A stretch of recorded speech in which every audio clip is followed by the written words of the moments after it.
Hey guys, what's up? How is everyone doing? And welcome to Isha Podcast. I am your host, Timmy, and today we'll be going through a story from one of our anonymous. And before we get into that, I have about three dilemmas from our tribe, from our community. And if you want to drop in your dilemmas or your situationships or you have a Q&A for me to answer on the podcast, make sure you send it on Instagram, and you can also click on the link below in the description button and we'll address it when the next episode. Okay, yeah, so let's get into our first dilemma. Hopefully it's interesting. So I have been working in tech for a few years without a formal degree, gaining valuable experience. I have the opportunity to go back to school to get a degree, but it would mean taking a break from work and potentially losing momentum in my career. Do you prioritize formal education or continue building experience? If you've worked for a few years, I would tell you to prioritize formal education. And if you're worried about like losing momentum, think about it like, okay, you're going to get a degree and just explore what comes with it. Because with your experience working in tech for a few years and going back to get a formal degree, like you have so many things, so many opportunities that will come your way. And I think maybe because you're not seeing it, that's why you're a bit skeptical about it. But I would advise you to definitely go for the formal education. Don't worry, like in life, we have to sacrifice and take risk and just see where it takes you to, basically. And you might end up maybe starting a business, or you can start YouTube on the side just to document your day to day, etc. And you can also talk to your current employer whether they can like give you like a flexible work routine as well. Maybe that would be ideal for you as well, and what works for both parties. But definitely go for the formal education. The second dilemma is I can choose between specializing in a niche tech field like AI and cybersecurity that has high demand but requires intense study. Everything in life requires intense study, but or becoming a generalist with broad but shallow knowledge across various tech domains. Which path do you choose considering long term career growth and job security? Okay, one, the fact that you want to focus on a niche tech field is good, right? And I'll tell you to go for cybersecurity because cybersecurity is going to be one of that career and one of that skill that will be needed in the next 50 years. Like AI, I'm not sure of how long like the momentum will last for, how it will evolve, but definitely cybersecurity, especially being in Nigeria, you're going to have so many opportunities come your way. So definitely select cybersecurity. Like I am telling you to do cybersecurity. Okay. So the next one is intense study or becoming a general person. Okay. Cybersecurity, make sure you go for the intense study. The reason why is you're trying to set yourself apart from everyone else in the job market. So if you go for something generalistic, minimum knowledge, like I'm not sure what the long term goal will be for you, but if cybersecurity is something that you're considering as a career, as something that you can make an impact with, then definitely choose intense study. You know how you go to primary school and you study maths and English, like it's compulsory. Make sure cybersecurity is compulsory for you, basically, and do everything you can to learn it, to understand it, to become better and different in the job market. Which path do you choose considering long term career? So I've basically said it, cybersecurity for career growth and job security and long term as well. The third one is I have two job offers, one from a well established tech giant with great benefits and job security, and the other from a promising startup with a potential for rapid growth but high risk. Which do you choose considering career growth, stability, and potential reward? I will tell you to choose the promising startup. The reason why I said don't choose, I wouldn't advise you to go for a well established tech giant is a lot of things change and most tech giants find it hard to adapt to the changes. And like with startup, you have so many places you can put your footprint in and add value to different teams and different departments and different teams members. So if you like complex stuff and you see yourself like career growth, yeah, I don't think working in a big tech company is going to give you a career growth because think about it. There's president, there's vice president, there is CEO, then there is director, then there is managers, then there is normal staff, right? Like full time staff, then there is part time staff, then there's contract staff. So I don't sometimes it's quite hard to navigate through all of that hierarchy, right? So I would always advise people to choose a startup because you have it's balanced for you and you have areas that you can always like go into and wear different many hats. If you don't want to, then definitely go for the big tech people, companies, go for it, do that, work there, enjoy it, enjoy the security. I wouldn't even say there is that much security in there as well because most times things change and if they're going to adapt to the changes that the job market is giving them, then they would have to let people go. And if, unfortunately, if that falls in your department, then they would have to let you go. So I would only say startup. And even if that startup fails, at least you have an experience of working in a startup to go work in another startup that might actually take off in terms of growth and users and establishment. So definitely I will tell you to go for the promising startup, okay? And that can give you potential rewards. Honestly, like you can go from a normal team member because in there you have ways where you can actually track your career progression. I'm not saying in big tech companies you don't have career progression, but I'm just saying you have more opportunities for people to see you and acknowledge you and see the value that you're bringing to the table than working in a big tech company. So that's it. We've come to the end of our dilemmas for today. So we're going into our story. I've kind of read through the story just to see like what it's about, etc. And honestly, it's giving wahala. Okay, so let's get started to the story. And anyone, whenever we share anyone's story, we don't mention the person's name.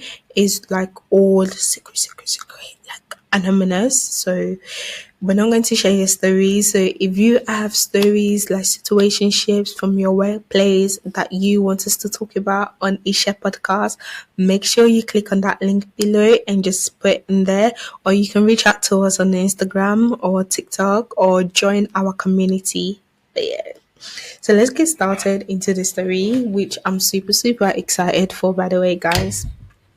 Yeah. So let's start. It was a typical Saturday morning when I received an unexpected call from my part time job manager, Mr. Johnson. He sounded unwell and explained that he had been invited to deliver a speech at a prestigious event, but unfortunately, he had fallen ill and couldn't make it.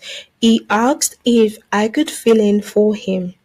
As I was the one who had written the speech, I agreed and he promised to compensate me extra for my effort as it was beyond my job description. I delivered the speech confidently and professionally, answering a flurry of questions from the audience afterwards during a Q&A session which I wasn't even prepared for. Unknown to me, my full-time manager, Mr. Frank, was in attendance. I didn't think much of it, although I saw him, but from a distance, and I had a lot of people trying to ask me more questions and even taking my phone number and trying to connect with me. Because before I could look up towards where he stood, I didn't see him anymore. He probably had left, and I really didn't think much of it. However, on Monday morning, I was summoned to HR's office. As I entered, I saw Mr. Frank looking stern, with a query letter in his hand. "What is this about?" I asked, feeling a sense of trepidation.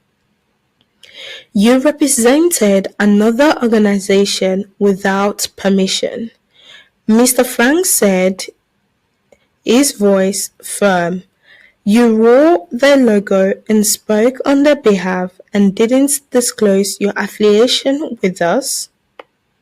There is a conflict of interest." I responded that my contract here doesn't state that I should work on Saturdays. They are not our competition in this industry.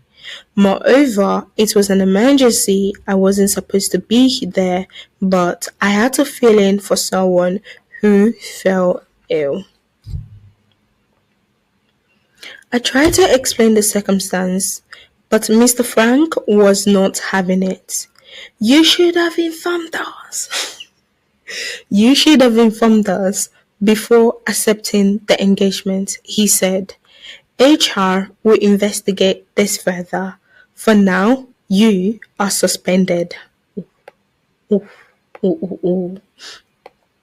I left the office feeling frustrated, wondering why my good deed had turned into a query. I was home, but still moody, when I got a call from my part-time boss who was excited about the reviews from some investors who were present at the event, and they would like to reopen an old conversation about a contract. He started telling me how much the speech at the event. "It will only make sense if I am present at the pitch presentation." I skipped the part, sorry guys. He started telling me how much they would like to have me on the full-time job, and since I was the one who delivered the speech at the event, it will only make sense if I am present at the pitch presentation. He also stated and promised that they will increase my full-time job salary by 50%, stating that salaries will be reviewed after 3 months. I was a bit reluctant to respond. Then he added that there would be other benefits too: health insurance, travel and vacation allowance, 400k benefits, dental and even retirement benefits. I told him to give me time to think about it, and he said I have 48 hours. I had called my family for their opinion, and most said I should accept the new offer, which I did, and immediately sent in my resignation letter to my former job. That is where the drama ensued. The next day, I opened my email and saw two unread emails, one from my old and one from my new job. From my new job, it stated my offer letter that comes with the benefits as stated by Mr. Frank from my new job. The other email was from my former employer that stated that they can't accept my resignation letter because the company resignation letter policy is that I must submit 1 month notice before I can resign. I replied that I can't wait for them. After giving me an indefinite suspension with no reasonable explanation, does this make sense? I explained everything that happened with my old job to Mr. Frank, my new boss, and he told me not to worry, that I should just focus on my new contract and the pitch we are working on. Mr. Johnson from this old job is threatening legal actions against me that I have breached the contract between us, and unless I come back to my former employer, he will press charges against me. Please advise me. Ooh, that was heavy.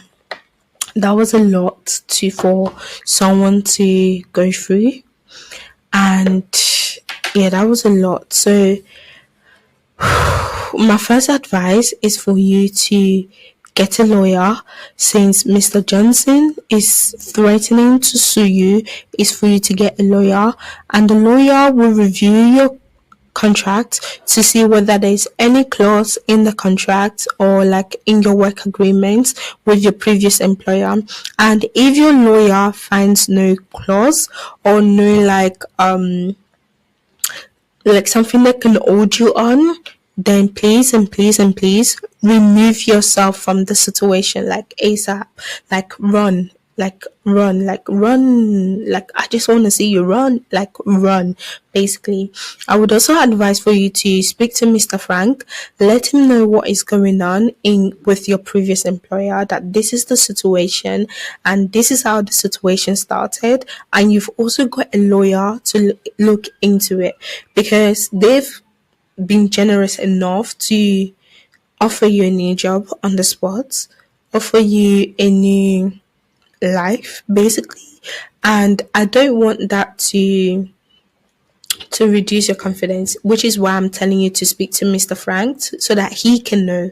So that if you're feeling you don't want to go into a new job or into a new environment feeling tensed up because you're meeting new people. So that tense needs to be gone, basically. So make sure you speak to Mr. Frank, let him know what the situation is so that he can always give you enough time to adjust, and you can also give yourself grace as well to work into your new office, meet with your new colleagues, enjoy the environment and enjoy what you've done, because clearly Mr. Frank, I've seen the value that you're bringing to the table, what the value you've brought, and the more you're going to bring to the table. So you don't want Mr. Johnson's negative energy to affect you and your confidence and your work performance as well, because they said I will be increasing that salary in 3 months. So my sister, just work. Okay, make sure your confidence is there. And guys, what do you think? Should our anonymous take the job or remain with her previous employer?